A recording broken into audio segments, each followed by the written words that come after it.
Okay, guys. Here this morning to talk a little bit about my Freightliner, 2018 Cascadia, and I'm just going to talk a little bit about this and tell you what happened, why it happened, what I did about it to get the truck home, and how I'm going to repair this problem. This happened to me this past week, and on the new truck, no matter whether it's a Freightliner or whatever, you don't expect to have a breakdown. And I had a little bit of something happen, so I'm going to go into that. Um, and This will save you some money and time, and help you make your delivery on time, and that kind of thing. So here's what happened. Get in here a minute. I'm going down the road the other day, and everything's fine. Truck's running good. All of a sudden, right here, this yellow light and this red engine light pop on just out of nowhere. And I suspected that there was already a little issue. And the reason I did, I'm getting ahead of myself here.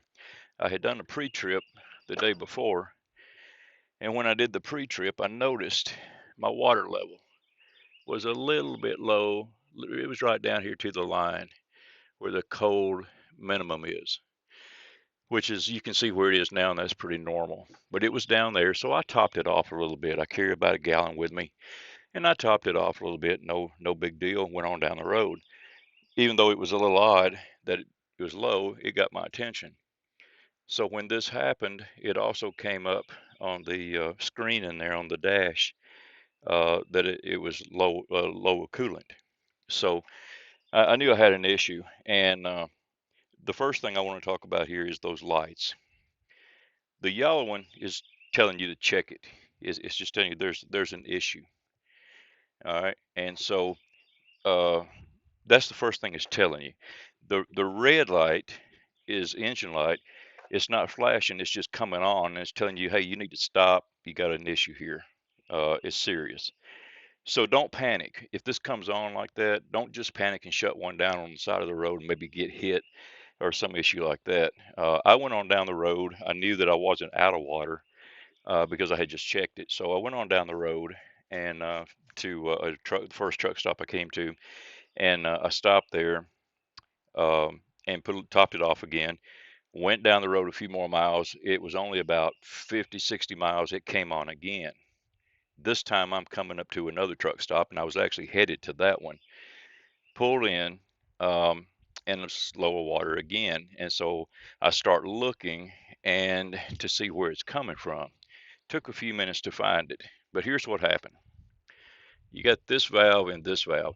These two lines run along the frame, inside the frame rail here. See if I can reach in here and get one of them. There it is right there. This is one of them, and it has this sleeve around it here to protect it. Okay. These two lines are just heater hoses, is all they are.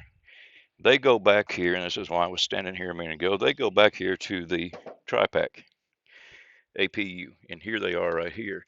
These keep this thing cool. All right.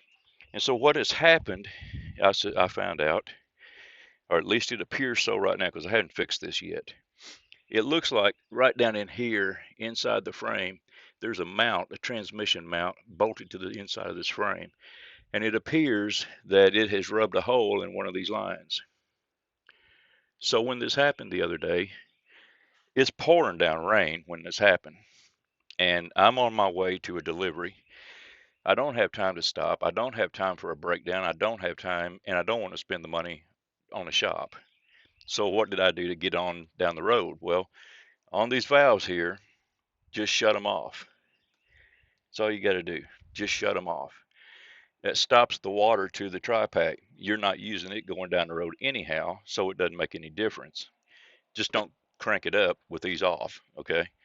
I don't know. It's probably got a shutdown system on it that'll keep you from running it if it gets too hot. But anyway, I just shut these off, topped it off again over here on my water level. Went on down, made my delivery, went ahead and finished up my week. Run my air conditioner, just left the truck running and ran my air conditioner for the couple of 10-hour breaks that I had to do before I got home with it. So anyway, I'm here, and I'm getting ready to take this loose. And what I'm planning on doing right now, because this is such a tight area down here and I can't get in there to it, I'm going to take and shut these valves off like I just did here. I'm going to go back here and I'm going to take this thing apart, this top. My intention is to take the line loose, and I'm going to put just a little bit of air pressure on that line, about 10, 15 pounds. Because typically, I don't know exactly what these radiators are running, but they're somewhere in the neighborhood of 15 pound or so, I think. Anyhow, that is not going to hurt. You know, it's not enough pressure to hurt anything, and all you're doing is putting that pressure on this line. So I'm going to do that, and that way it will show me where the exact spot the leak is in, and which hose it is, because I'm not sure which hose it is. I can't see in there very well. Um, so I'm going to do that. When I just find out what hose it is, I'm going to take it loose up here. I'm going to pull that entire hose out where I can get to it, and I'm going to splice it. You can splice it or you can repair it. Splice is just as good if you do it correctly. And I'll show you that on another video. But I just wanted to talk about this one and what's going on here, how I'm going to fix it. And the thing is, I expect this is going to, by the labor and all, by the time I get done, it's probably going to save me $300, $400, $500 on a spliced hose. And I'm probably not going to spend more than $5 or $10 on parts. So that's how I got it home.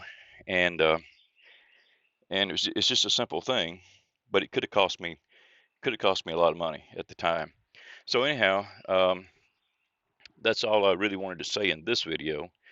Just tell you what's happening, why it happened, and how I got the truck home.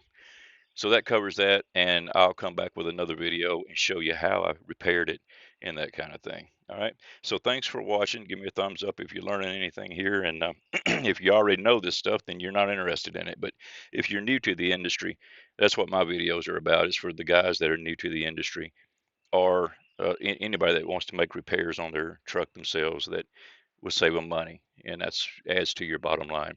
All right. So thanks for watching. Have a great day.